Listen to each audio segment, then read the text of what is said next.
눈이 지붕과 금천마을 길가의 앙상한 나뭇가지들을 하얗게 덮었고 사람들의 입김은 옅은 연기가 되어 잿빛 공간 속으로 흩어졌다.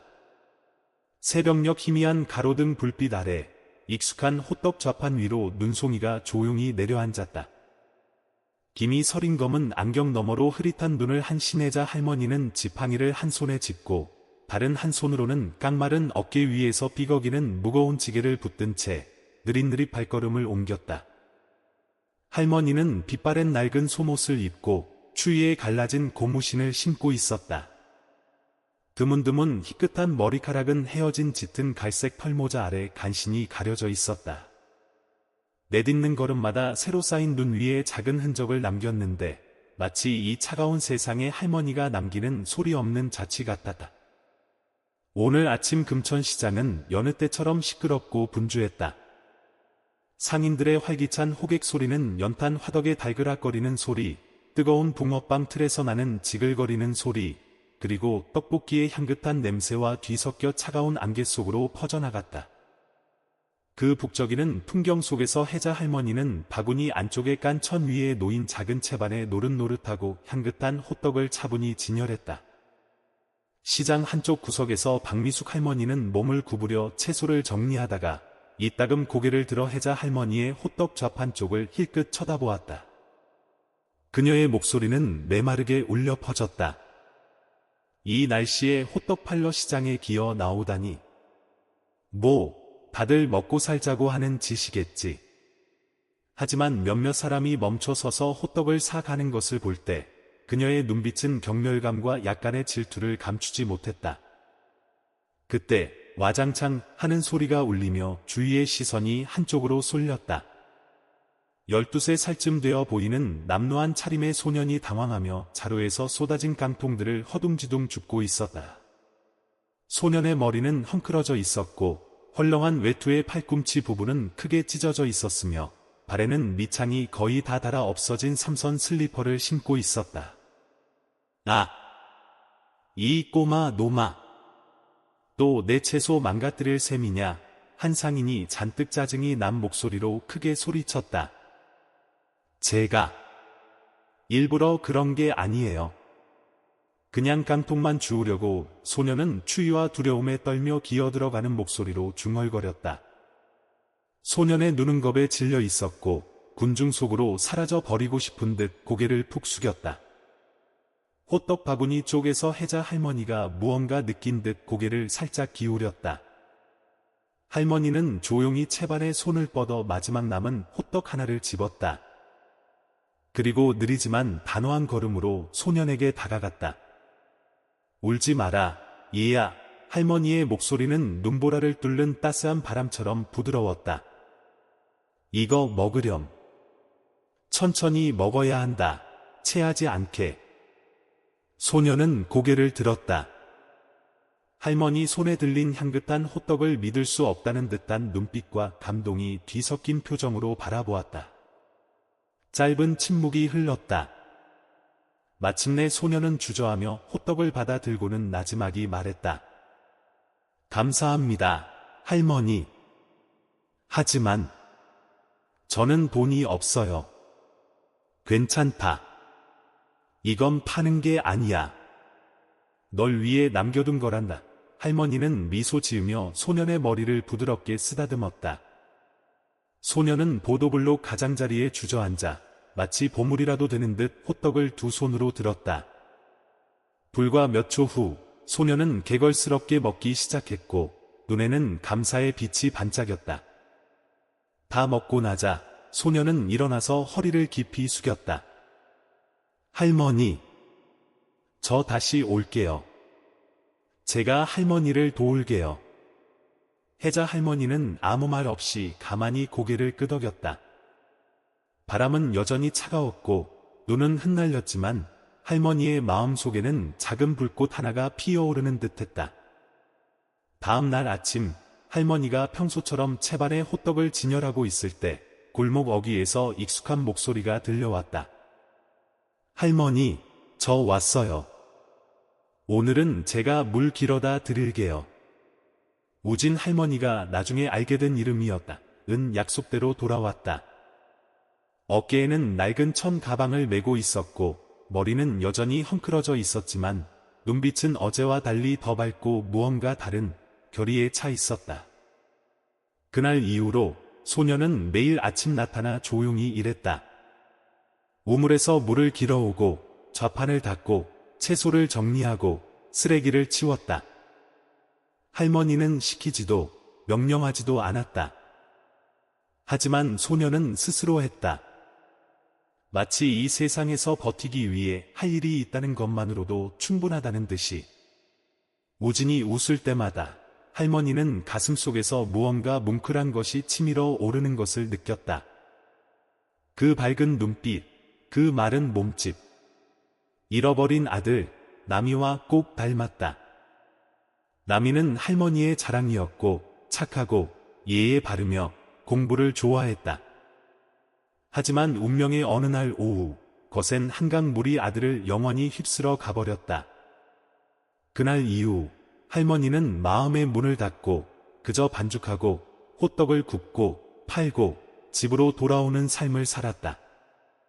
하지만 우진의 등장은 할머니의 마음속에 잠들어 있던 무언가를 일깨웠다. 아들을 대신하는 것이 아니라 누군가를 다시 지켜줄 수 있는 두 번째 기회였다. 하지만 세상 사람들은 시장에 나타난 떠돌이 아이를 쉽게 받아들이지 않았다. 수군거리는 소리가 피어오르기 시작했다. 저 녀석이 내 물건을 몇 번이나 건드렸다고. 조심 안 하면 물건 훔쳐갈지 몰라. 혜자 할머니는 무슨 생각으로 저 애를 곁에 두는지 몰라. 정점은 어느 날 아침, 우진이 거스름돈을 세다가 실수로 동전을 떨어뜨렸을 때였다. 동전은 굴러가 박미숙 할머니의 발치에 멈췄다. 그녀는 동전을 낚아채며 소리쳤다. 내 말이 맞았어. 이놈이 틀림없이 도둑질하고 있었어. 시장 사람들 다 봤지. 모든 시선이 소년에게 쏠렸다. 우진은 얼굴이 새하얗게 질린 채 그 자리에 얼어붙었다. 저는 아무것도 안 훔쳤어요. 소년의 목소리는 떨렸다. 혜자 할머니가 호떡 바구니 뒤에서 걸어 나왔다. 손에는 아직 밀가루가 묻어 있었지만 목소리는 침착하면서도 단호했다. 그 동전은 내가 잔돈 바꾸라고 준 것이오. 난 이 아이 손이 깨끗하다는 걸 잘 아오. 하지만 박미숙 할머니가 말을 이으려 했다. 의심하는 마음으로 선의를 판단하지 마시오. 평생 가난한 사람도 없고 평생 부자인 사람도 없는 법이요. 중요한 건 올바르게 사는 것이지. 공기는 얼어붙은 듯했다. 사람들은 조용히 돌아섰다. 우진은 고개를 숙인 채 눈물을 글썽이며 속삭였다. 할머니. 절대로 할머니를 실망시키지 않을게요. 혜자 할머니가 금천시장 한복판에서 우진을 공개적으로 감싸준 그날 아침 이후 할머니의 호떡 좌판 주위의 분위기는 더 조용해졌다. 의심의 눈초리들은 이제 잠잠해졌지만 완전히 사라지진 않았다. 우진은 여전히 매일 아침 꾸준히 와서 할머니에게 공손히 고개를 숙여 인사하고 마치 아주 오래전부터 해온 습관처럼 곧바로 일에 착수했다. 그는 소쿠리를 씻고 좌판을 닦고 좌판 주위를 청소한 뒤 할머니가 진열할 수 있도록 재빠르게 뜨거운 호떡 접시를 받쳐들었다. 손은 아직 서툴렀지만 우진의 눈빛은 늘 집중되어 있었고 이상하리만치 자신감이 넘쳤다. 잘하고 있구나, 우진아. 한 번은 할머니가 보따리를 고쳐 매주며 그의 어깨에 가볍게 손을 얹었을 때 나지막이 말했다. 할머니께서 가르쳐 주신 덕분이에요. 소녀는 중얼거렸고 그의 얼굴은 추운 겨울 속에서 타오르는 작은 불꽃처럼 붉어졌다. 어느 바람이 세차게 불던 아침, 우진이 우물에서 물을 길어 혜자 할머니 집 마당으로 들어서는데 한 노인이 길을 막아섰다. 그는 옆집 이웃이자 금천마을의 전직 교사였던 유석준 씨였다. 너는 누구냐? 그가 엄한 목소리로 물었다. 저는 혜자 할머니를 돕는 사람이에요. 소녀는 주저하며 대답했다. 유 씨는 물통을 한번 보고 다시 우진의 눈을 깊이 들여다보았다. 그의 눈빛에는 경계심이 서려 있었다. 그날 오후, 그는 처마 밑에서 호떡을 말리고 있는 혜자 할머니를 만났다. 혜자 씨, 저 아이 말인데 정말 괜찮겠소? 무슨 말씀이신지 할머니는 보이지 않음에도 불구하고 그가 하려는 말을 이미 이해한 듯 부드럽게 미소 지었다. 내 말은 그 애가 좀 믿기 어렵다는 거요. 이제 기력도 없으신데 골칫거리를 더 떠안으실 필요가 있겠소? 혜자 할머니는 잠시 침묵했다. 그녀의 손이 품 안에 곱게 접어둔 낡은 털목도리 위로 천천히 올라갔다. 저는 아들을 잃었어요. 그 애를 구할 수 없었죠. 만약 지금 다른 아이를 위해 무언가 할 수 있다면 그 기회를 놓치고 싶지 않아요. 유 씨는 한숨을 쉬었다. 그는 더 이상 아무 말도 하지 않았지만 눈앞에 주름 가득하지만 단호한 얼굴의 늙은 여인을 보는 그의 눈빛은 조금 부드러워졌다. 매일 오후 우진은 혜자 할머니의 장사를 돕고 집에 돌아오면 조용히 마당을 쓸고 잡초를 뽑고 부엌에 불을 지피는 것을 도왔다. 저녁이면 두 할머니와 손자는 희미한 등유 램프 옆에 앉았고 누런 불빛이 낡은 나무 벽에 얼룩덜룩 비쳤다.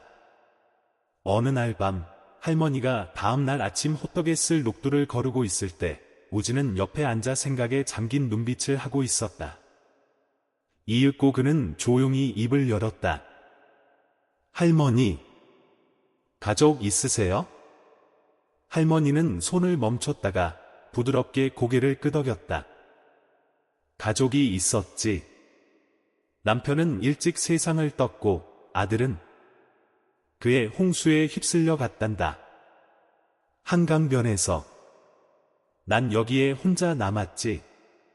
널 만나기 전까지는. 우진은 침묵했고 눈에는 눈물이 그렁그렁했다.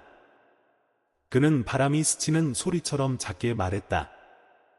저도 부모님을 잃었어요. 제가 5살 때요. 홍수가 갑자기 닥쳐서 불을 겨를도 아무것도 할 수가 없었어요. 할머니는 목소리가 들려오는 쪽으로 고개를 돌려 주름진 손으로 그의 어깨를 가볍게 만졌다. 그래서 내가 그 누구보다 널 더 잘 이해하는 거란다. 눈물 한 방울이 그의 손등 위로 떨어졌다.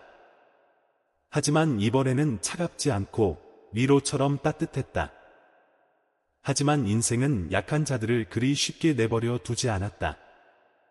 옆에서 채소를 파는 박미숙 할머니는 동전 사건이 실패로 돌아가자 우진에 대한 헛소문을 퍼뜨리기 시작했다. 그녀는 시장 상인들의 귀에 대고 속삭였다. 내 말 믿어요. 저 꼬마 녀석 착한 척하는 거지 속은 시커멀걸. 가족도 없는 놈이 저렇게 부지런할 리가 있나? 분명 꿍꿍이가 있을 거야. 일주일 후 시장이 가장 붐비는 아침에 우진이 분주하게 좌판을 정리하고 있을 때 박미숙 할머니가 다시 한번 큰 소리로 외쳤다. 내가 말했지. 이놈은 착한 놈이 아니라고. 저 꼴 좀 봐. 분명히 혜자 할머니를 이용해 먹으려는 속셈이야. 시장에 온 사람들은 주저하며 의심의 눈초리로 우진을 둘러쌌다. 그는 분노와 두려움에 두 손을 떨며 가만히 서 있었다. 저는 아무 잘못도 안 했어요. 그냥 할머니를 돕고 싶었을 뿐이에요. 돕는다고 박미숙 할머니가 비웃었다. 폐지 줍는 놈이 그렇게 부지런하다고? 분명 뭔가 노리는 게 있겠지. 몇몇 사람들이 고개를 끄덕였고 그들의 시선은 겨울바람처럼 차갑게 우진을 향했다. 혜자 할머니는 그 시선들의 포위망 속에서 천천히 일어섰다. 내가 말했잖소. 이 아이는 아무 잘못도 하지 않았다고.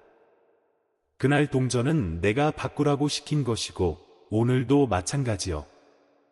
늘 그랬던 것처럼 나를 돕고 있을 뿐이요. 하지만 저 아이가 당신의 선의를 이용할까봐 두렵지 않소? 나도 가난했고 외로웠소. 다른 사람의 도움을 받은 적도 있지. 만약 그때 그들이 나를 의심했다면 아마 지금 나는 이 자리에 없었을 거요.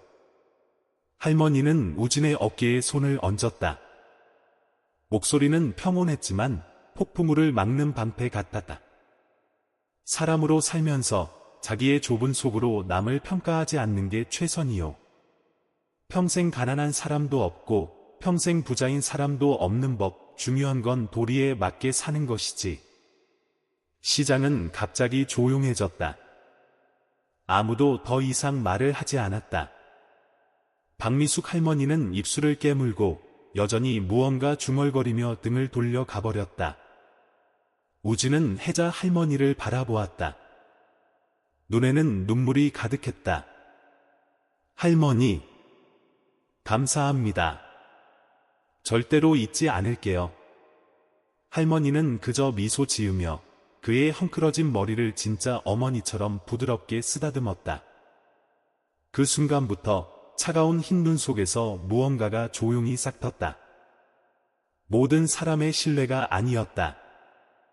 그것은 바로 자기 자신에 대한 우진의 믿음이었다. 버림받았을지라도 자신은 사랑받을 자격이 있다는 믿음. 그의 금천의 1월은 여느 해보다 길었다.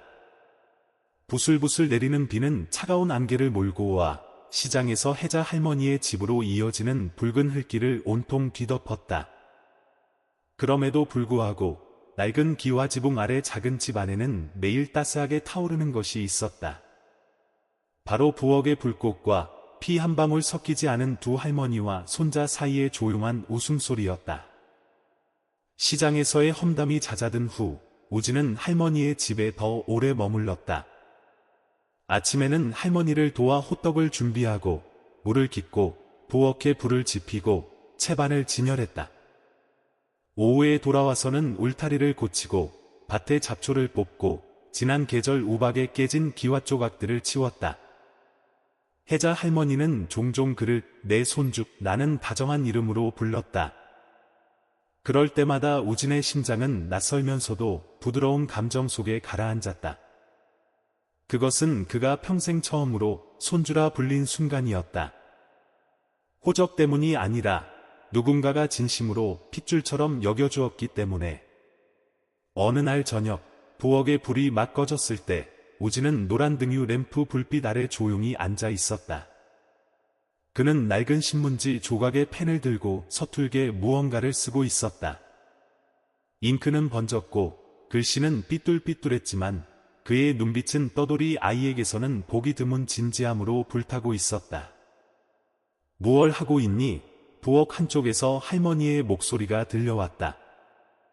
그녀의 손은 초겨울 추위에 그에게 둘러주었던 낡은 털목도리를 만지고 있었다. 글씨 쓰는 연습하고 있어요. 우진은 주저하다가 잉크가 번진 종이를 가리려 고개를 숙였다. 혜자 할머니는 미소를 지으며 다가와 그의 옆에 앉았다. 제대로 배우고 싶으냐?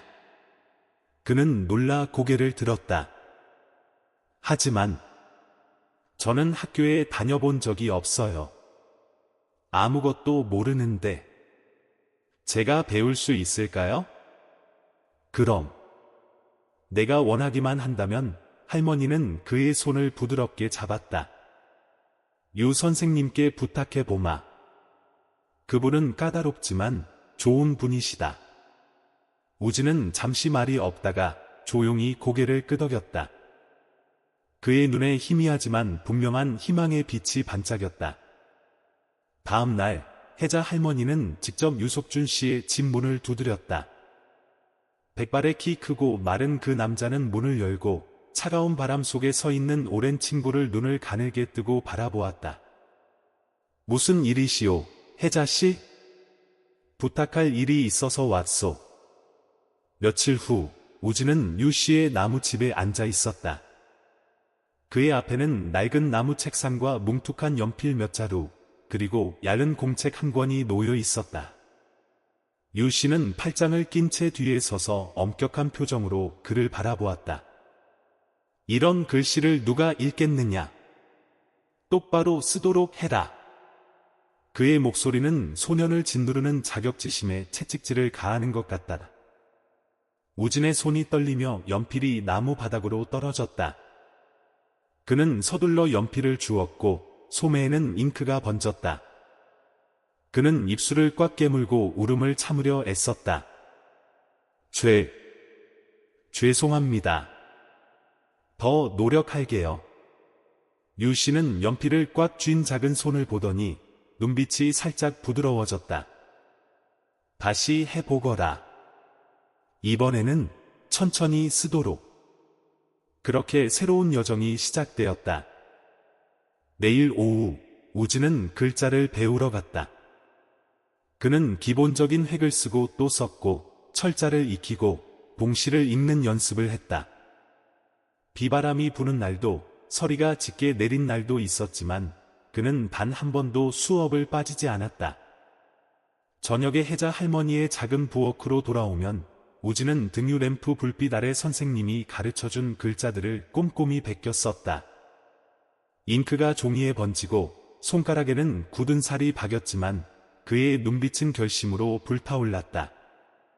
한 번은 그가 10번째 줄을 쓰고 있을 때 혜자 할머니가 들어와 무심코 그의 어깨에 손을 얹었다. 할머니, 그가 고개를 들었다. 제가 잘 배울 수 있을까요? 그럼 할머니의 목소리는 초봄의 바람처럼 부드러웠다. 내가 포기만 하지 않는다면 할머니는 내가 해낼 거라고 믿는다. 우진은 아무 말도 하지 않았다. 그는 그저 조용히 웃었다. 몇 년 동안 아무도 자신을 믿어주지 않았던 이후의 첫 미소였다. 2월이 되자 금천 마을에 이끼 낀 기와지붕 위 얼음이 서서히 녹아내렸다. 우진에 대한 여론도 날이 갈수록 잠잠해졌다. 그를 째려보던 상인들도 이제는 그가 좌판 앞을 지나갈 때 가볍게 미소를 지었다. 어떤 사람은 그에게 물을 길어달라거나 채소 바구니를 옮겨달라고 부탁하기도 했다. 한 번은 시장 어귀에서 생선을 파는 땀 할머니가 혜자 할머니의 호떡 좌판에 들렀다. 그녀는 속삭였다. 그 애 참 착해요. 예에 바르고 부지런하고 당신을 만난 게 다행이에요. 혜자 할머니는 그저 미소 지으며 짜다만 목도리를 가만히 쓰다듬었다. 그녀의 눈빛은 온 하늘의 사랑을 담은 듯 반짝였다. 제 손주인걸요. 우진은 근처에 서서 그 말을 똑똑히 들었다. 그는 피어오르는 미소를 감추려 고개를 숙였다. 그의 마음속에서 내 손주라는 두 글자는 평생 잃어버리고 싶지 않은 훈장과도 같았다. 하지만 초봄의 어느 날 저녁, 우진은 집 뒤 우물가에서 설거지를 하다가 갑자기 입을 열었다. 할머니, 저 서울에 가고 싶어요. 그의 낡은 옷을 꿰매던 혜자 할머니의 손길이 멈칫했다. 일자리를 찾고 기술을 배우고 싶어요. 할머니께만 의지해서 살 수는 없어요. 그의 목소리는 죄책감으로 가득했다. 제 인생을 바꾸고 싶어요. 더는 아무도 저를 무시하지 않도록요. 몇 초간의 침묵이 흘렀다. 이윽고 할머니는 일어나 절뚝이며 방으로 들어가 낡은 나무 장롱을 한참 동안 뒤졌다. 그녀가 돌아왔을 때 손에는 회색 털목도리와 낡은 은팔찌 하나가 들려 있었다. 이 목도리는 가장 힘겨웠던 겨울 내내 할머니를 따뜻하게 해줬단다. 그리고 이 팔찌는 내 어머니가 남기신 거야. 내가 지금까지 간직하고 있었지. 할머니는 그것들을 그의 손에 부드럽게 얹어주었다. 너에게 주마. 내가 어디를 가든 이곳이 여전히 집이라는 걸 기억하렴.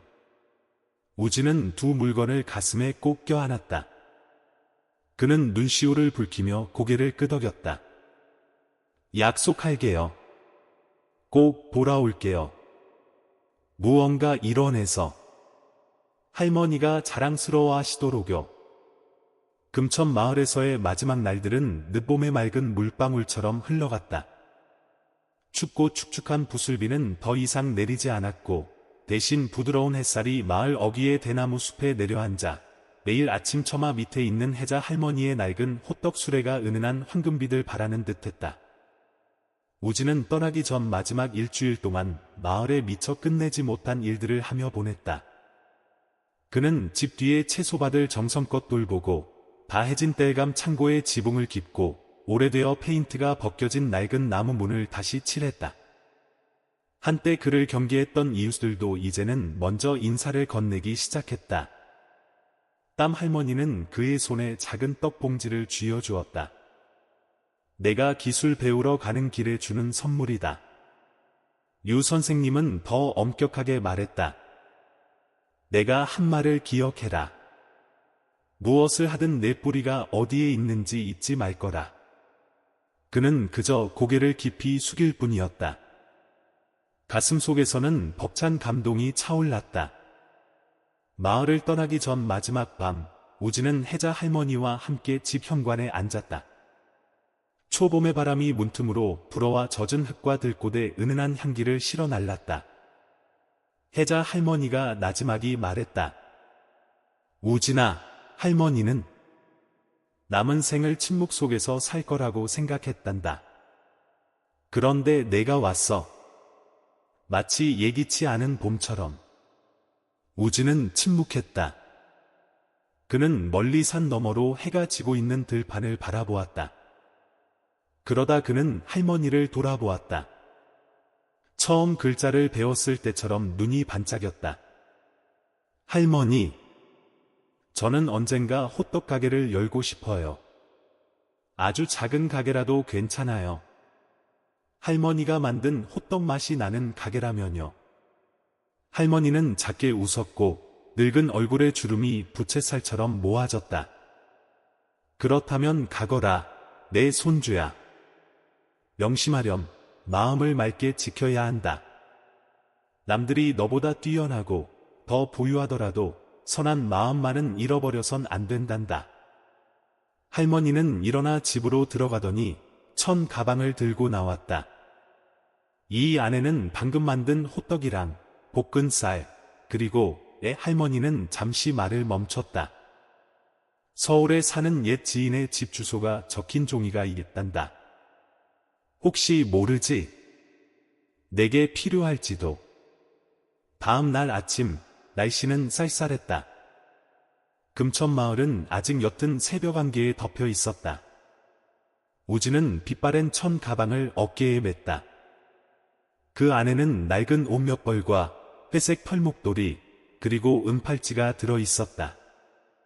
그의 인생에서 가장 소중한 두 가지 물건이었다.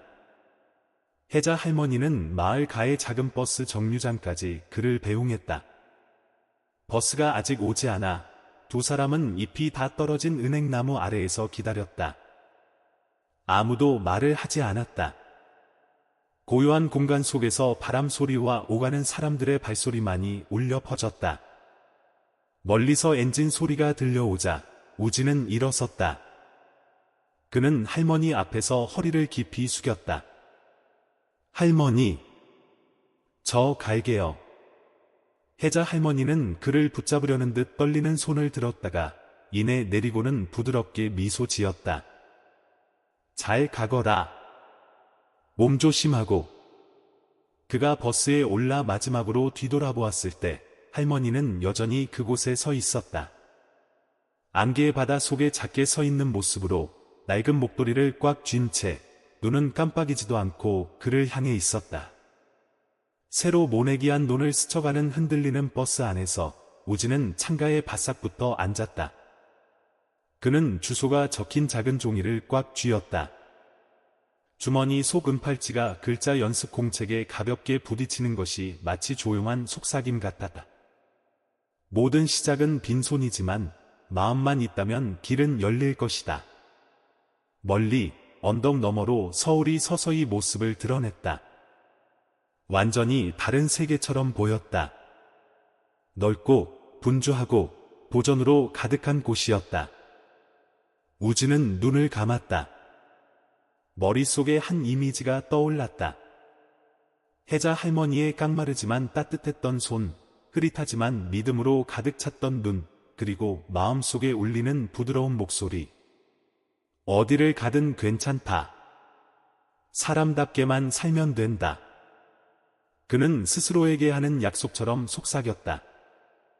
할머니, 실망시켜 드리지 않을게요. 꼭 돌아갈게요. 아주 아름다운 무언가를 가지고요.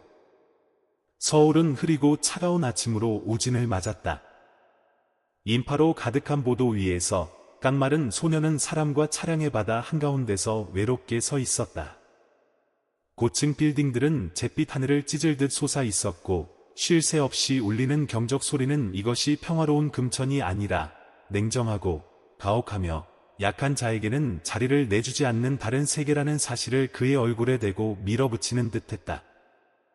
우진은 어깨에 맨 천 가방을 꽉 쥐었다. 가방 안에는 옷 몇 벌, 글씨 연습 공책, 혜자 할머니가 떠준 회색 펄목도리, 그리고 은팔찌가 전부였다. 그가 어딘가에 속해 있다는 느낌을 주는 유일한 두 물건이었다. 그는 몇 시간 동안 걸으며 주방 보조 구함이라는 팻말이 걸린 곳을 찾아다녔다. 하지만 첫 번째 식당에 들어서자 중년의 여주인은 그의 남루한 옷차림을 힐끗 보더니 손을 내저었다. 여긴 애들은 안 받아. 두 번째, 세 번째 가게에서도 대답은 같았다. 더 젊어 보이는 한 남자는 그의 모습을 보고는 짜증 섞인 목소리로 쏘아붙이기까지 했다. 빨리 다른 데나 가. 너 구걸하러 왔냐? 그는 고개를 숙이고 돌아섰다. 굶주림과 추위로 다리는 천근만근이었고 길 위의 먼지와 눈물로 눈앞이 흐려졌다. 붐비는 보도를 내딛는 한 걸음 한 걸음이 그의 여린 심장을 절망으로 옥죄었다. 저녁이 내렸다. 해가 수평선 넘어 옅은 주황색 흔적만 남겼을 때 우진은 강가의 작은 공원 벤치에 주저앉았다. 그는 몸을 웅크리고 가방을 꽉 쥔 채 희망과 함정이 한 걸음 차이인 저 멀리 환하게 빛나는 빌딩들을 바라보았다. 그는 가방을 열어 혜자 할머니가 주셨던 쪽지를 꺼냈다. 연락처, 이연석, 마포구 장미식당. 하지만 아침에 버스에서 사람들에게 치이는 동안 그는 공중전화 카드와 마지막 남은 동전 몇 푼마저 소매치기 당했다. 전화를 걸거나 길을 물을 방법이 없었다. 바로 그때 한 중년 남자가 다가왔다. 그는 흰 셔츠를 입고 머리는 단정하게 빗어 넘겼으며 인상은 환하고 눈빛은 친절해 보였다. 이야, 왜 여기서 혼자 앉아 있니? 우진은 깜짝 놀라 벌떡 일어나며 고개를 숙였다. 저는 일자리를 찾고 있어요. 남자는 그의 허름한 모습을 보고는 눈을 가늘게 떴다. 일자리? 마침 잘 됐네. 아저씨 식당에서 주방 보조가 필요하거든. 성실하기만 하면 돼. 우진의 눈이 빛났다. 정말이세요? 그럼. 하지만 내가 성실하게 일할 걸 보증하는 의미에서 작은 보증금을 먼저 내야 약속 같은 거지. 나중에 월급에서 제해줄 거니까. 떼먹는 거 아니야. 우진은 의심하지 않았다. 그는 즉시 주머니에서 곱게 접어둔 지폐 몇 장을 꺼냈다.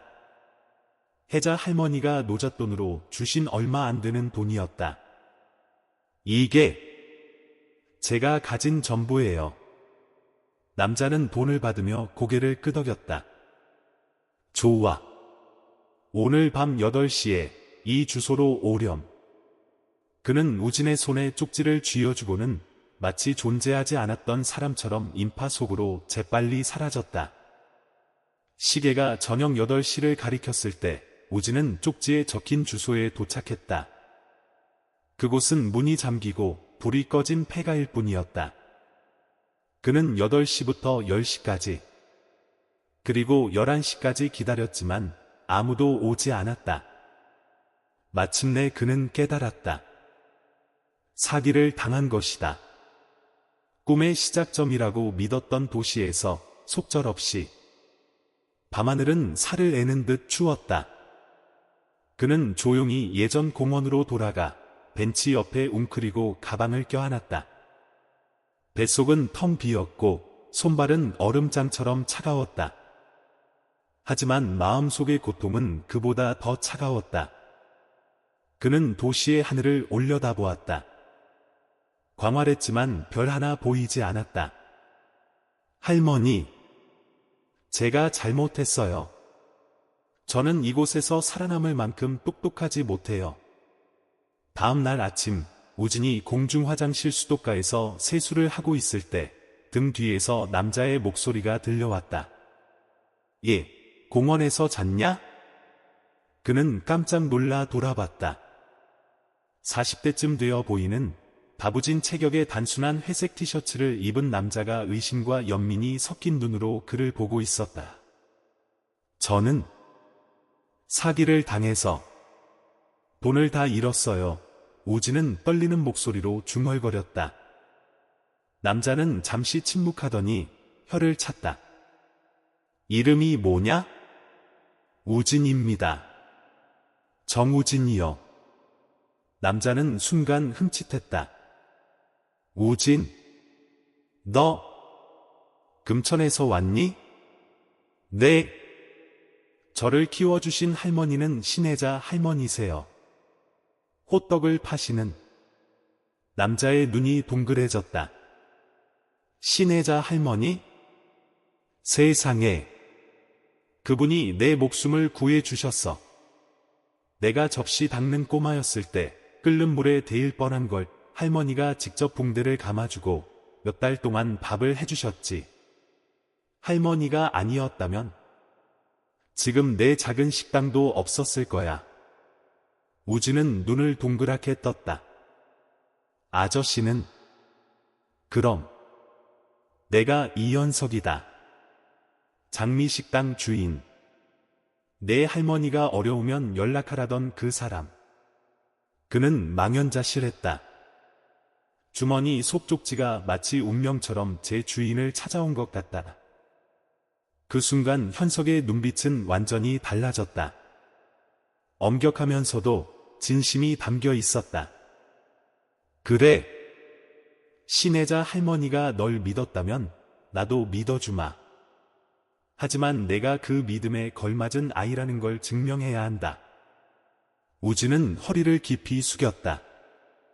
절대 실망시켜 드리지 않겠습니다. 무슨 일이든 다 하겠습니다.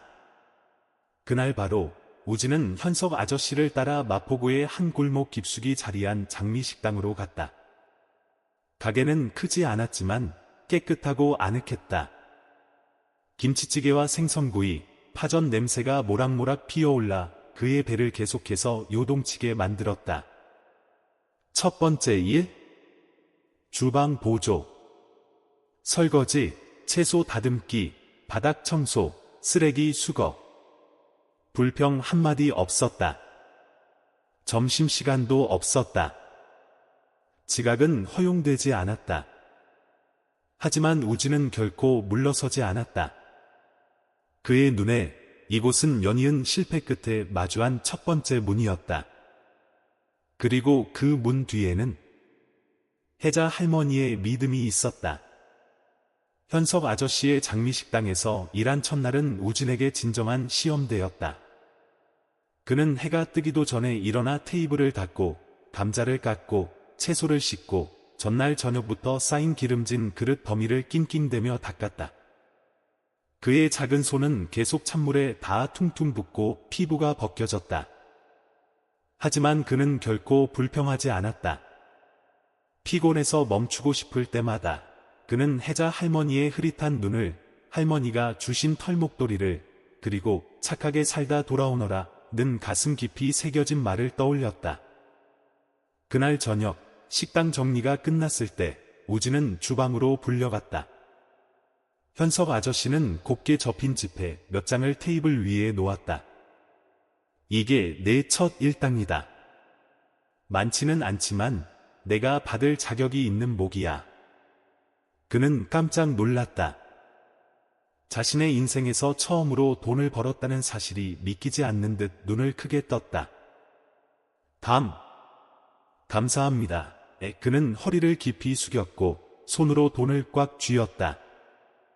현석 아저씨는 그저 미소 지으며 그의 어깨를 가볍게 두드렸다. 고맙긴, 제대로 된 곳에 쓰도록 해. 그리고 명심해. 이건 시작일 뿐이야.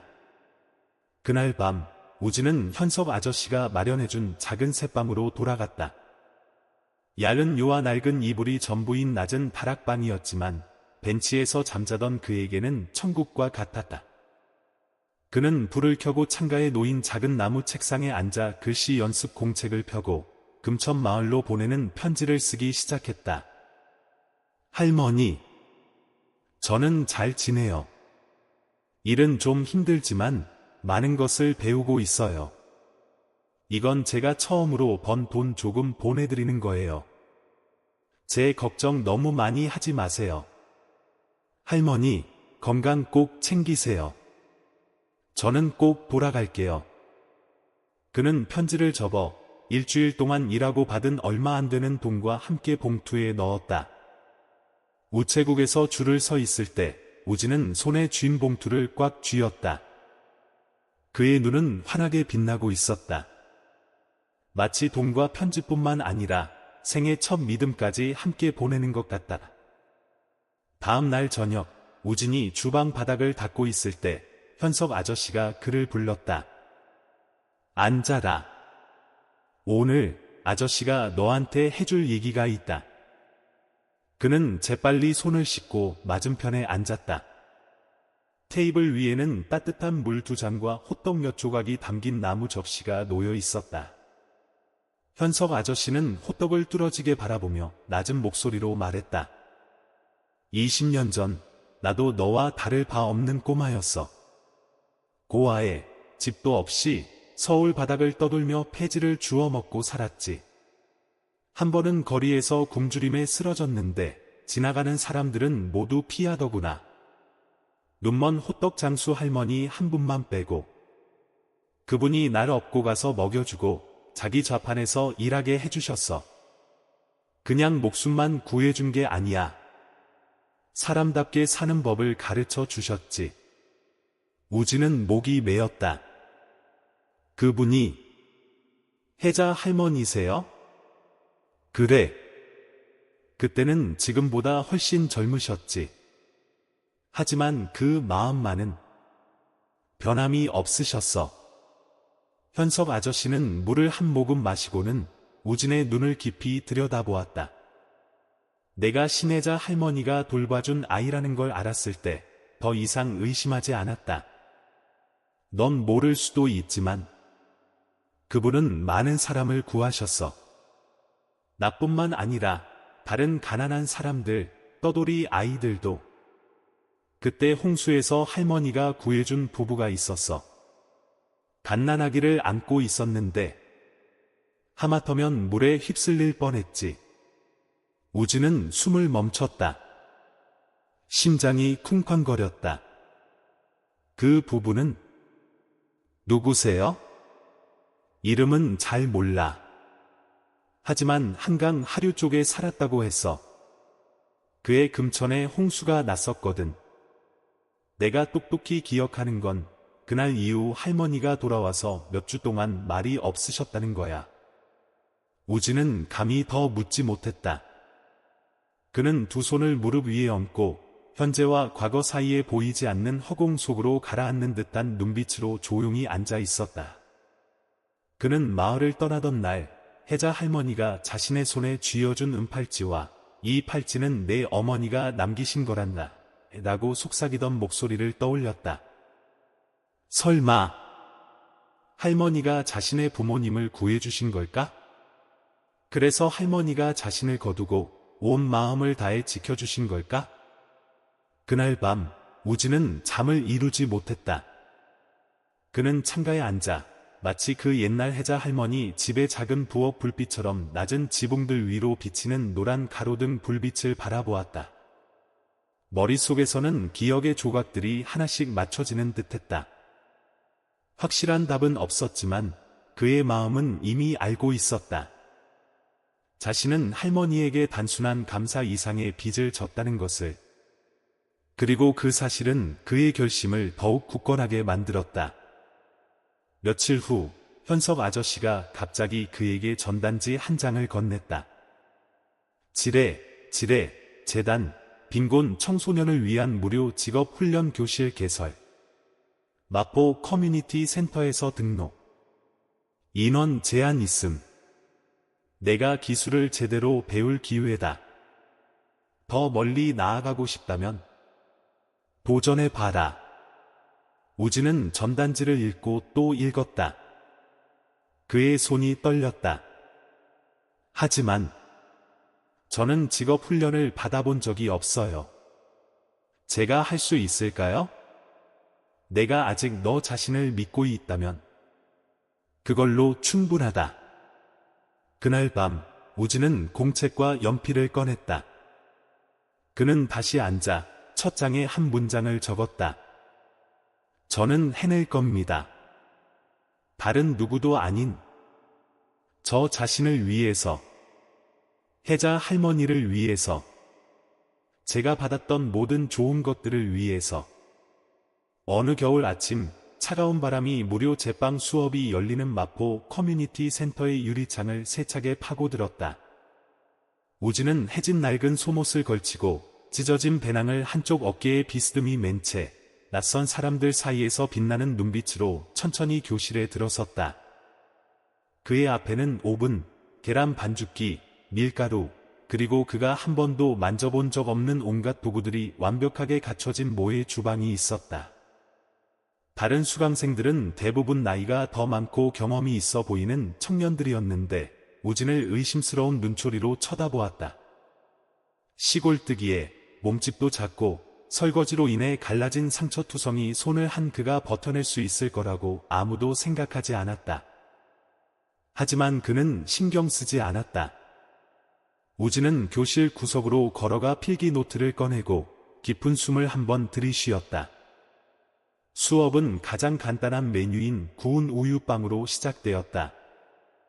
하지만 우진에게 그것은 압박감 가득한 도전이었다. 그는 기계로 반죽하는 것에 익숙하지 않았고 오븐 온도를 정확히 조절하는 법도 몰랐다. 그 결과 첫 번째 빵은 새까맣게 타버렸고 연기 냄새에 모두의 눈이 따가웠다. 죄송합니다. 우진은 고개를 숙였고 목소리는 문틈으로 새어드는 바람처럼 작았다. 선생님은 그를 힐끗 쳐다보기만 하고 꾸짖지 않은 채 짤막하게 말했다. 처음은 늘 엉망이지. 하지만 포기하지 않으면 더 잘하게 될 거다. 그는 더 이상 아무 말도 하지 않았다. 그저 조용히 오븐 트레이를 닫고 모든 과정을 노트에 기록했다.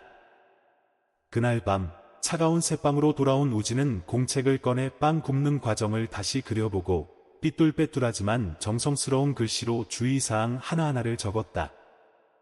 금천 마을에서는 혜자 할머니가 여전히 화롯가에 몸을 웅크리고 앉아 있었다.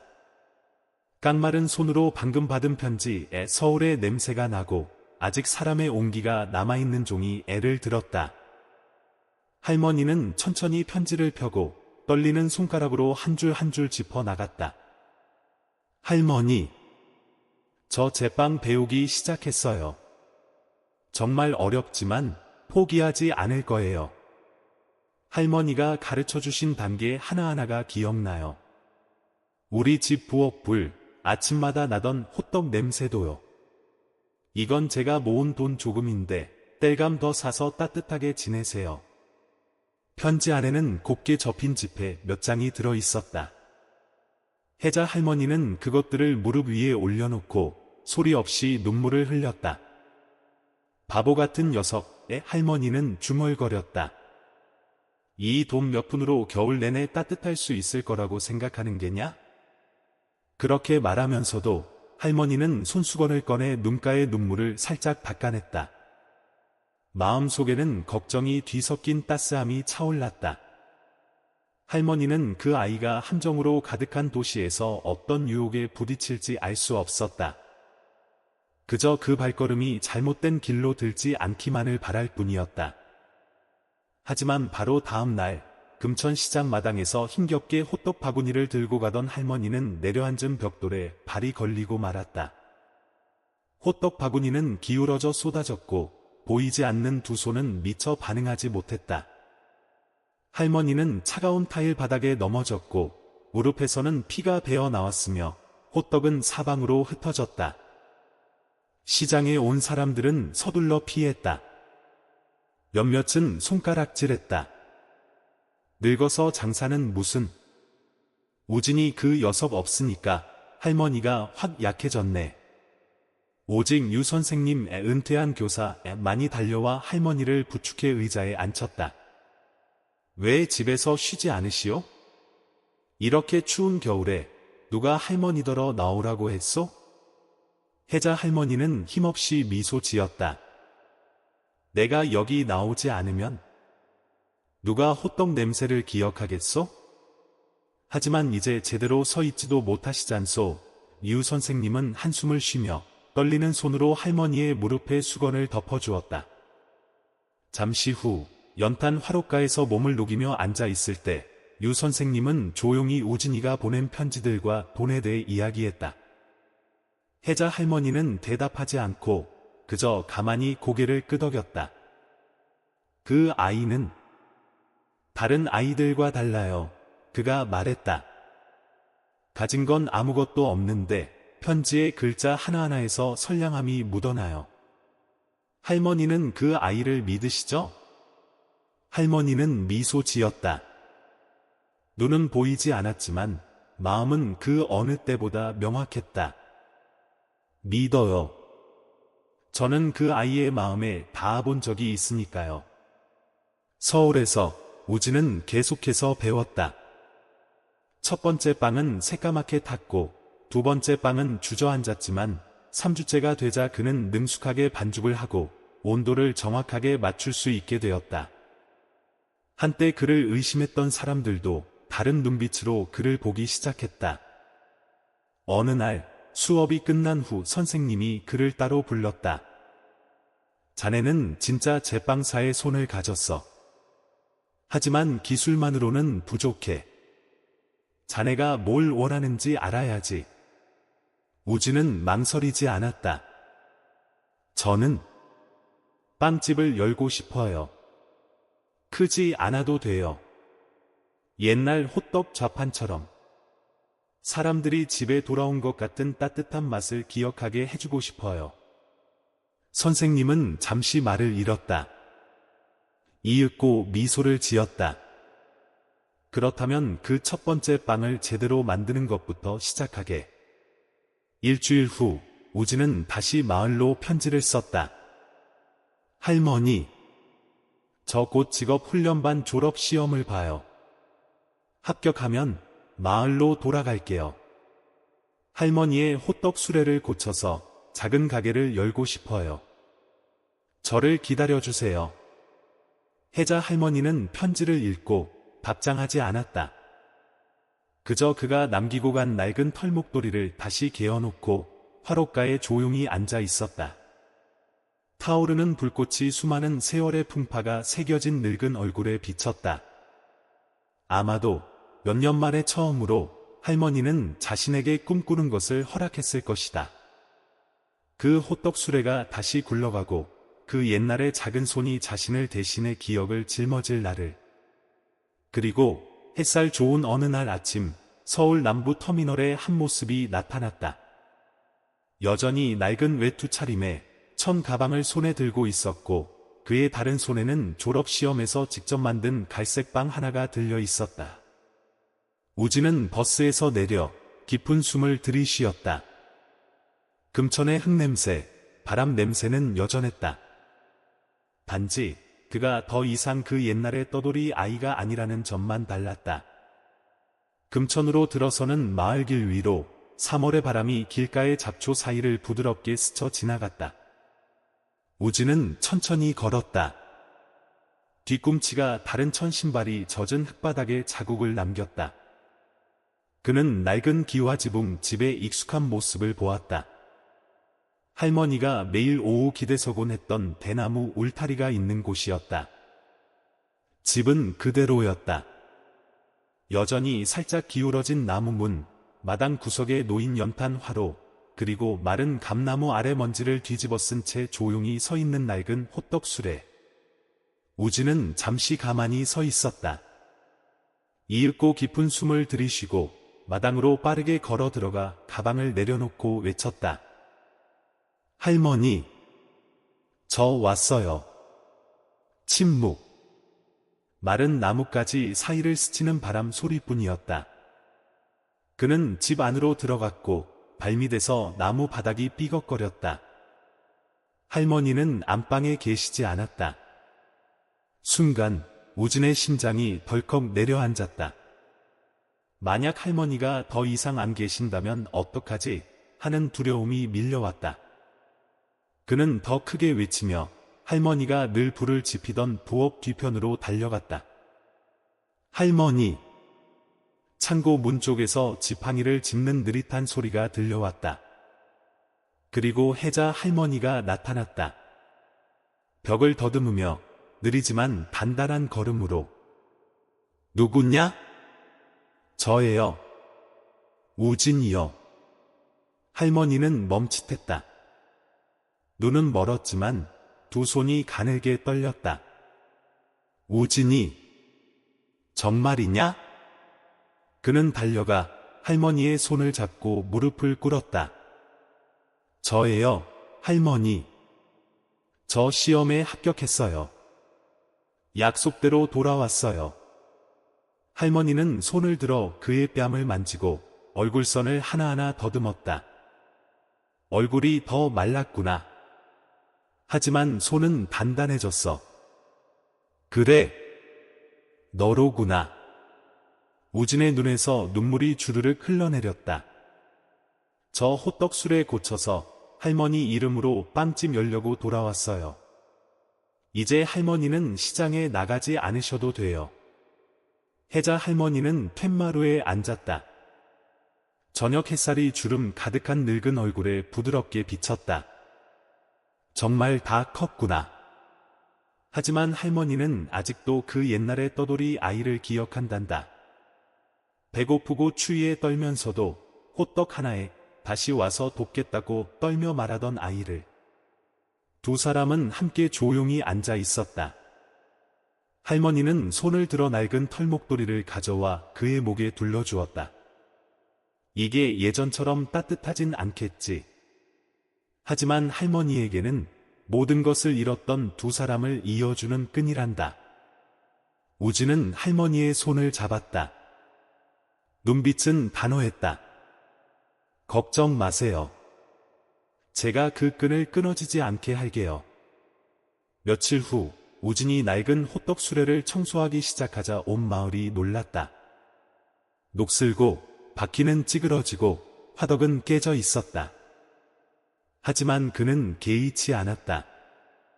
나사 하나하나, 나무 조각 하나하나가 새 것으로 교체되었다. 마을 사람들은 처음에는 그저 서서 지켜보며 수군거렸다. 또 그 녀석이야? 몇 년 전에 도둑으로 몰렸던 애 아니었나? 그래도 정말 돌아왔네. 가장 먼저 다가온 사람은 유 선생님이었다. 그는 우진 옆에 앉아 렌치를 잡아주었다. 할 줄은 아는 거냐? 하나씩 배우고 있어요.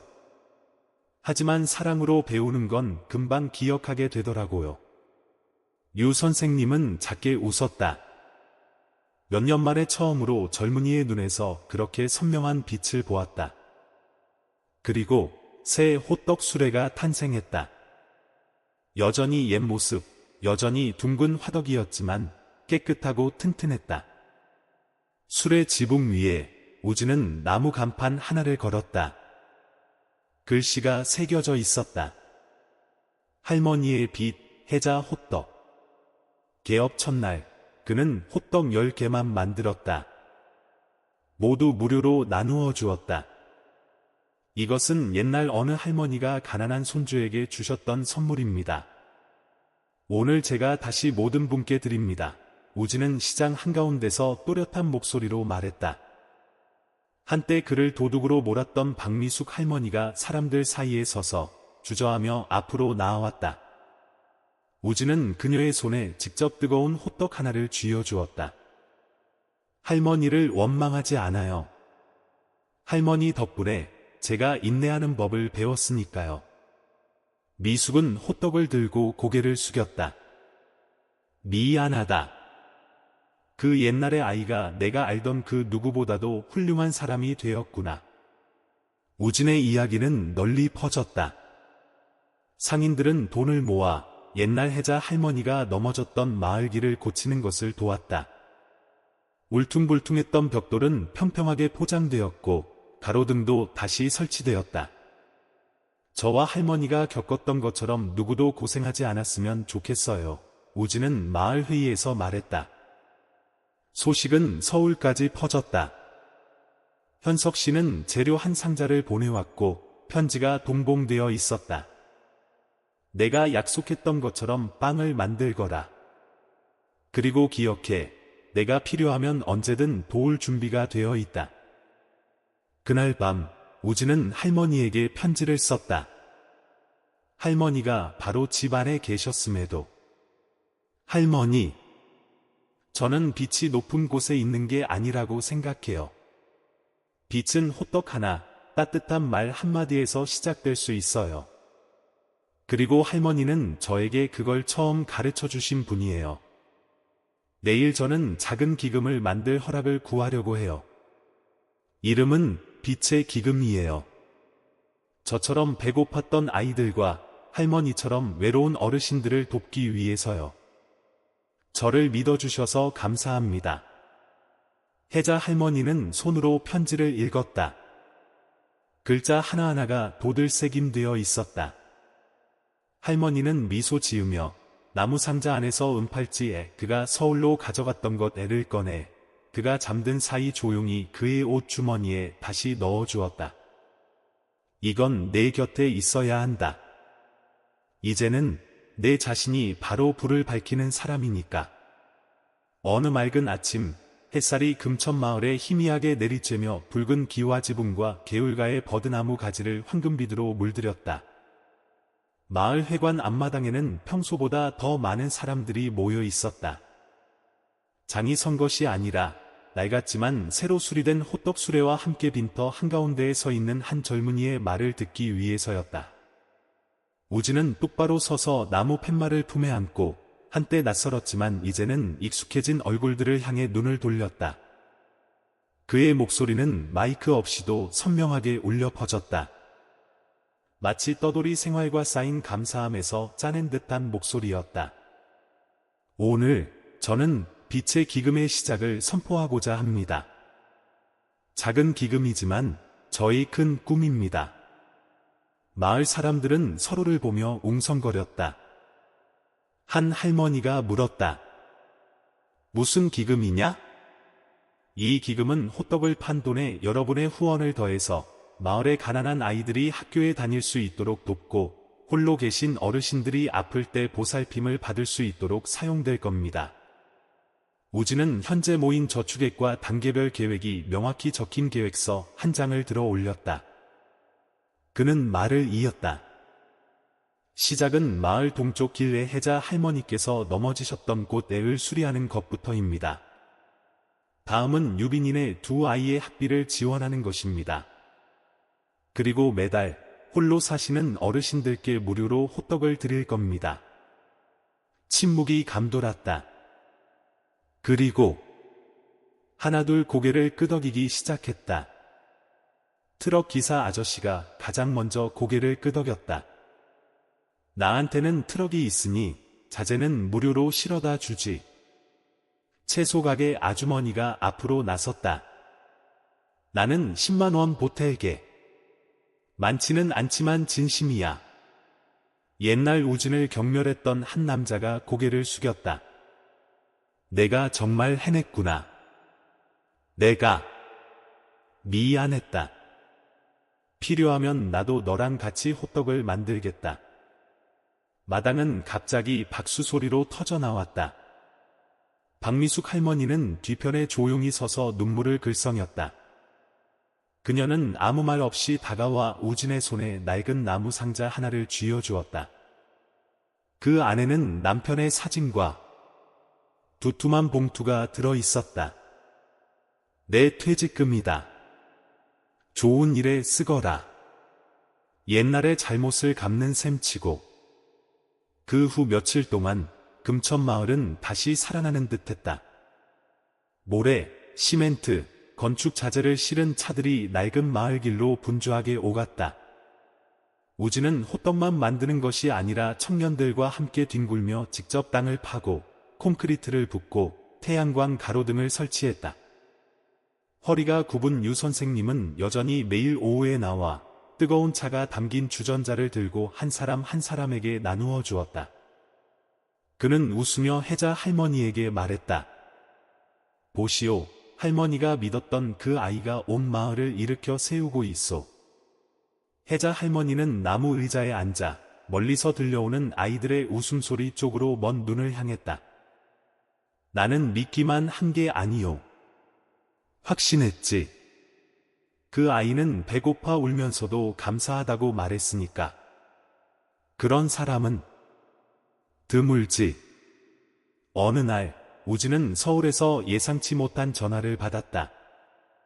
현석 씨의 목소리는 흥분에 차 있었다. 식품업계 친구 몇 명과 얘기를 나눴는데 한 회사에서 빛의 기금을 장기적으로 후원하고 싶어 해. 정말이세요?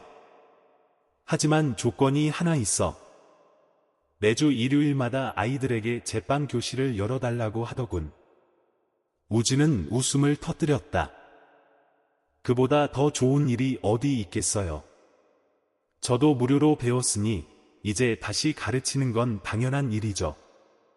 인구 고령화로 조용했던 금천 초등학교는 이제 웃음소리로 가득 찼다. 매주 주말 열리는 무료 제빵 교실은 아이들뿐만 아니라 부모님들까지 끌어모았다. 처음으로 반죽을 만져보는 수줍은 아이들, 처음으로 뜨거운 호떡을 맛보는 어르신들. 가난한 소녀 수빈이가 장학금을 받으며 우진에게 말했다. 저는 커서 아저씨처럼 다른 사람을 도울 거예요. 저도 호떡을 만들 거예요. 오후, 노란 햇살이 골목 곳곳을 비출 때 우진은 호떡 수레를 밀고 집으로 돌아왔다. 혜자 할머니는 문지방에 앉아 새 목도리를 짜고 있었다. 오늘 다 팔았느냐? 네, 다 팔았어요. 2개 남았는데 할머니 드리려고 남겨뒀어요. 우진은 옆에 앉아 신문 한 장을 꺼냈다. 신문에 났어요. 저를 금천마을에 불을 밝힌 청년이라고 부르네요. 할머니는 작게 웃었다. 그럼 그 불꽃은 호떡 하나에서 시작된 셈이구나. 그렇지? 우진은 고개를 끄덕였다. 그리고 주머니에서 은팔찌에 할머니가 조용히 남겨두셨던 것을 꺼냈다. 할머니, 제가 잘 간직하고 있었어요. 하지만 이제는 이 팔찌가 할머니께 돌아가야 할 때인 것 같아요. 할머니는 손을 내밀어 팔찌를 잡더니 다시 그의 손에 쥐어주었다. 아니다.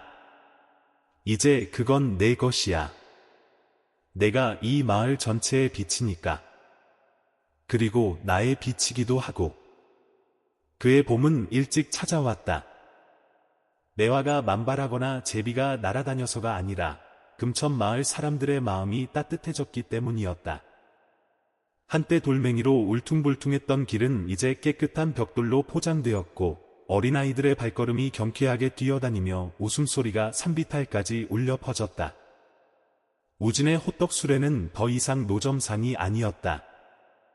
연한 하늘색으로 다시 칠해졌고 혜자 호떡 사랑이 시작되는 곳이라는 글씨가 새겨져 있었다. 줄은 길게 늘어섰다. 달콤하고 향긋한 맛 때문만이 아니라 호떡 하나하나 뒤에 이야기가 그리고 믿음이 있었기 때문이다. 혜자 할머니는 더 이상 쉽게 걸을 수 없었지만 매일 아침 현관에 앉아 호떡이 지글지글 익는 소리, 아이들이 환호하는 소리, 우진이 활기차게 손님을 맞는 소리를 들었다. 호떡 하나에 미소 하나요. 그리고 저녁이 되면 우진은 할머니와 함께 앉아 도움을 받은 아이들이 보낸 감사 편지를 하나하나 읽어주었다. 장학금 덕분에 저는 학교를 그만두지 않아도 돼요. 엄마가 제가 배고플 걱정 없이 호떡을 먹을 수 있게 됐다고 했어요. 혜자 할머니를 한번 만나서 우진 아저씨를 이렇게 잘 키워주셔서 감사합니다라고 말하고 싶어요. 편지에 한 줄 한 줄이 보이지 않는 혜자 할머니의 눈을 젖게 했다. 하지만 할머니는 언제나 미소 지었다. 내 덕이 아니란다. 그 아이 덕분이지. 옛날 내 친아들보다도 더 착한 아이야. 늦은 오후, 비가 부슬부슬 내렸다. 우진은 비옷을 입고 할머니에게 우산을 씌워주며 마을을 한 바퀴 산책했다. 마을 어귀의 은행나무에 옛날 우진이 첫 호떡을 몰래 훔쳐보던 곳에 이르렀을 때 그는 문득 멈춰 섰다. 할머니, 여기 기억나세요? 할머니는 고개를 끄덕이며 천천히 손을 뻗어 울퉁불퉁한 나무줄기를 만졌다. 누군가의 아들이 배고파 우는 소리를 들었던 곳, 그 울음소리가 내 남은 인생을 통째로 바꾸었지. 그리고 저는 그날 할머니의 이야라는 부름이 저를 구했어요. 그는 고개를 숙였고 목소리는 한층 낮아졌다. 만약 할머니가 안 계셨다면 아마 저는 지금 이 세상에 없었을 거예요. 은행나무 잎사귀 사이로 바람이 스쳐 지나가며 마치 어머니의 자장가처럼 부드러운 소리를 냈다. 두 사람은 나란히 서서 더 이상 아무 말도 하지 않고 그저 조용히 바람과 비, 그리고 주위에서 움직이는 생명을 느꼈다. 그 주말, 작지만 마을을 뒤흔든 사건이 있었다.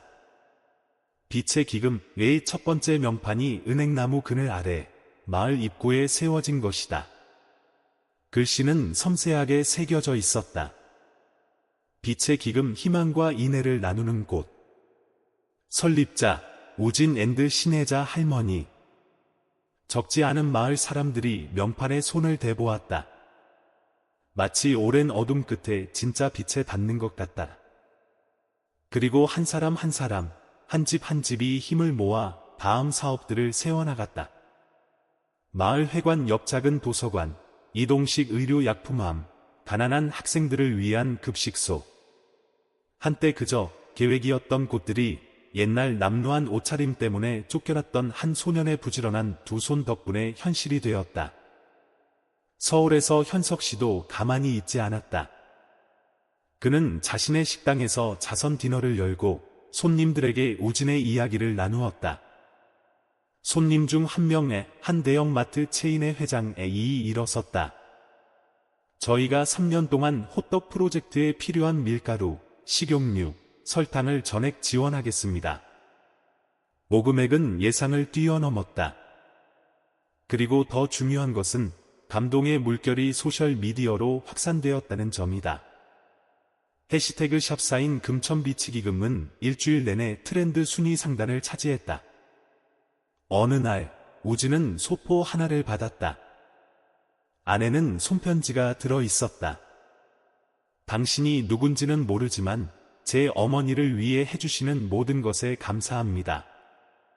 제 어머니의 금천의 눈먼 호떡 장수 할머니에는 제가 과거에 잃어버렸던 분입니다. TV에서 할머니의 모습을 보고 저는 소리내어 울었습니다. 하지만 저는 다가설 용기가 없었습니다. 부디 저를 대신해 할머니의 마지막까지 돌봐주십시오. 작은 금액을 송금했습니다. 기금의 보탬이 되기를 바랍니다. 얼굴 없는 아들이. 우진은 편지를 읽고 또 읽었다. 마음속에 여러 감정이 일었다. 그는 편지를 할머니께 가져가 한 글자 한 글자 읽어드렸다. 혜자 할머니는 가만히 웃었다. 누군지 알 필요 없다. 이 편지를 쓴 사람은 마음이 있으니 그걸로 족하다. 그날 밤 작은 집 지붕 아래에서 우진은 큰 종이를 펼쳤다. 혜자 빵집의 예비 설계도였다. 오븐은 동쪽 구석에, 창문은 할머니가 좋아하시는 꽃밭을 향하게 할 거예요. 옛날 빵들을 진열할 선반도 둘 거예요. 팥빵, 고구마 앙금빵, 그리고 전통 호떡까지요. 벽에는 할머니 사진을 걸고 이런 글귀를 새길 거예요. 사랑이 시작된 곳. 혜자 할머니는 오랫동안 침묵했다. 이윽고 그의 손을 잡았다. 우진아. 만약 할머니가 개업식 날 전에 눈을 감거든 원래의 맛을 꼭 지켜주렴. 도시 유행 따라가지 말고. 아니에요. 할머니가 만들던 맛 그대로 지킬 거예요. 그리고 그걸 그리움의 빵이라고 부를 거예요. 늦가을의 어느 아침, 금천마을은 따뜻한 황금빛 옷을 입었다. 햇살이 은행나무 가지 사이로 스며들어 마을 회관으로 이어지는 돌길 전체를 환하게 물들였다. 형형색색의 깃발이 펄럭였고 스피커 테스트 소리가 울려 퍼졌다. 하나, 둘, 셋. 마이크 테스트. 빛의 기금 준공식에 오신 것을 환영합니다. 마을 사람들은 일찍부터 와 있었다. 어르신들은 한복을 입었고 아이들은 알록달록한 외투를 차려입고 무료로 나누어준 호떡을 손에 들고 있었다. 임시로 세운 나무 무대 위에는 큰 현수막이 높이 걸려 있었다. 선한 마음에서 비롯된 빛 희망이 시작되는 곳. 혜자 할머니는 우진의 부축을 받아 명예석에 앉았다. 우진은 소박하지만 단정한 회색 정장 차림이었다. 할머니의 손이 그의 손을 잡았다. 눈먼 노파의 깡마른 손은 가늘게 떨렸지만 보이지 않는 눈은 무언가 곧 일어날 것을 감지하는 듯 무대를 향해 있었다. 사회자 이제는 머리가 하얗게 센 유 선생님의 낭낭한 목소리가 울려 퍼졌다. 주민 여러분, 오늘은 금천마을의 특별한 날일 뿐만 아니라 선한 마음이 작은 세상 전체를 바꿀 수 있다는 증거가 되는 날입니다. 호떡 하나에서 구원받은 한 생명으로, 그리고 이제는 새롭게 변화하고 있는 공동체로 이어졌습니다. 우레와 같은 박수 소리가 터져나왔다. 이어서 유 선생님이 이름을 불렀다. 이 여정을 밝혀주신 분, 신혜자 할머니를 연설에 모시겠습니다. 마당 전체가 조용해졌다. 혜자 할머니는 우진의 부축을 받으며 천천히 무대로 올라갔다. 아래에서는 많은 사람들이 휴지로 눈가를 찍었다. 마이크 앞에 선 할머니는 잠시 가만히 있었다. 이윽고 목소리를 냈다. 느리고 쉬었지만 분명했다. 나는 여기 있는 누구의 얼굴도 보지 못합니다. 하지만 나는 빛을 봅니다. 굶주리고 추위에 떨었던 아이들의 빛. 한때 등을 돌렸다가 이제 함께 마을을 세우는 사람들의 빛. 그리고 내 호떡 좌판 앞에서 굶주려 쓰러졌던 한 소년의 빛. 할머니는 잠시 말을 멈추고 우진의 손을 꼭 잡았다. 오늘 저는 더 이상 죽음이 두렵지 않습니다. 제가 헛되이 살지 않았다는 것을 알기 때문입니다. 고맙다, 우진아. 내가 금천의 빛이다. 마당 전체가 눈물과 끊이지 않는 박수 소리로 터져나왔다. 생방송 카메라는 그 순간을 담았다. 며칠 후 대한민국 수백만 명의 가슴을 울린 장면 중 하나였다. 연설 직후 우진이 무대에 올랐다.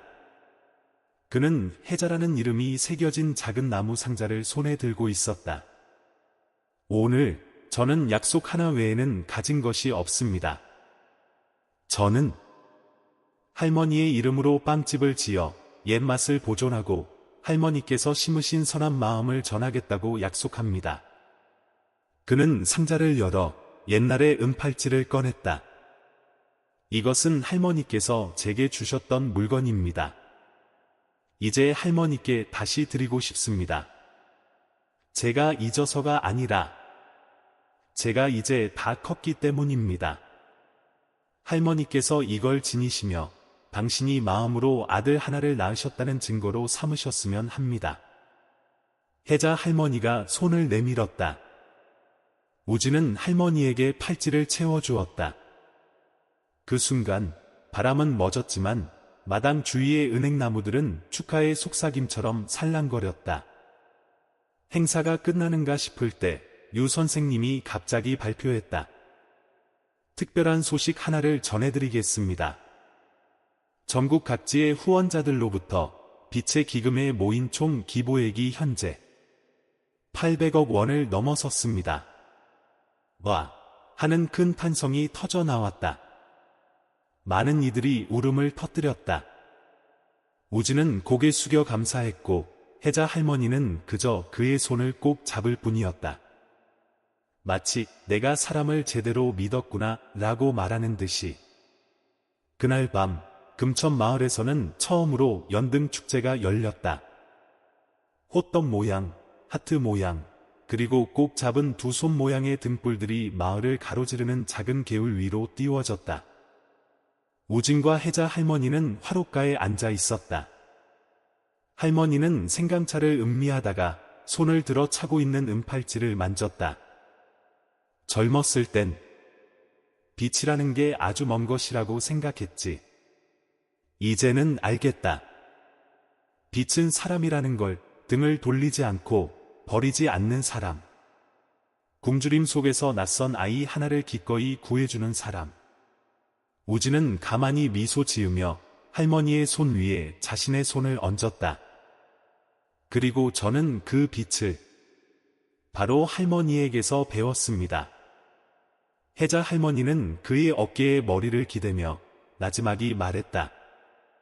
이제 마음이 놓이는구나. 더 이상 헛되이 기다리지 않아도 되겠어. 겨울이 다시 금천마을로 돌아왔다. 옛날 우진이 털목도리와 젊은 날의 꿈을 안고 혜자 할머니에게 고개 숙여 인사했던 낡은 버스 정류장으로 이어지는 언덕길에 눈이 하얗게 내렸다. 이제 그 길은 새로운 돌로 포장되었고 양옆에는 은행나무가 줄지어 심겨 있었다. 개울 옆 벽에는 눈먼 할머니가 깡마른 소년에게 호떡을 건네는 큰 벽화가 그려져 있었다.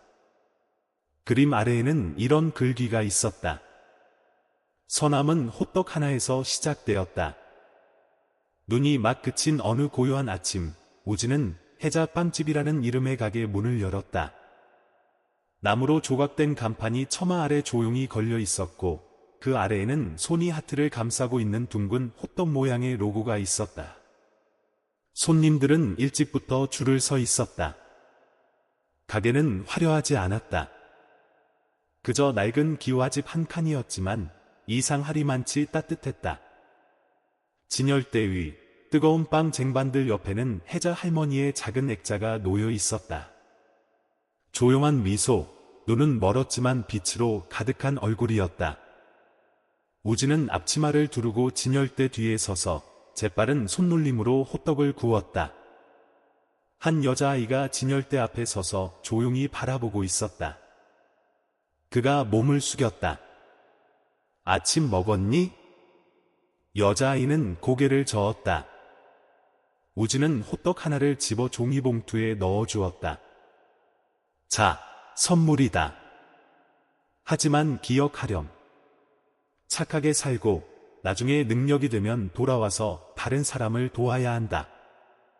여자아이는 눈을 동그랗게 뜨고는 작은 목소리로 말했다. 네. 그 광경은 옛날과 똑같았지만 이번에는 우진이 안쪽에 서서 서남의 순환을 이어가고 있었다. 그날 밤 가게 문을 닫고 우진은 집으로 돌아왔다. 혜자 할머니가 살던 집은 이제 홀몸 어르신들을 위한 공동 거처인 빛의 집으로 개조되어 있었다. 거실 화롯가, 혜자 할머니는 나무 의자에 앉아 있었다. 얼굴은 평온했다. 낡은 털목도리가 여전히 어깨에 걸쳐 있었다. 우진은 차를 따라 테이블에 놓고 옆에 앉았다. 할머니, 오늘 빵집에 손님이 아주 많았어요. 옛날 저처럼 눈이 반짝이지만 배는 텅 빈 여자아이가 있었어요. 할머니는 미소 지으며 은팔찌를 가만히 만졌다. 그럼 빛이 이어진 거로구나, 그렇지? 우진은 고개를 끄덕였다. 눈시울이 붉어졌다.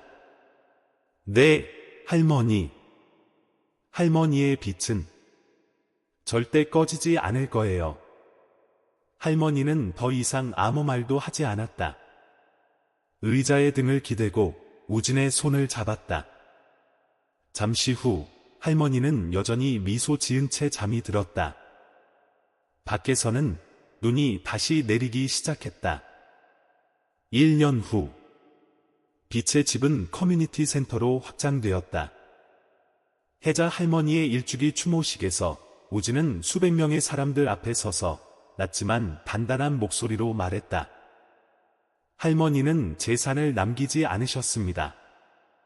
하지만 제게 삶을 남겨주셨습니다. 이름도 갈 곳도 없던 제가 오늘 이 자리에 설 수 있는 것은 그 호떡 하나 덕분입니다. 우리는 위대한 일을 할 필요가 없습니다. 그저 작은 선함 하나에서 시작하고 포기하지 않으면 됩니다.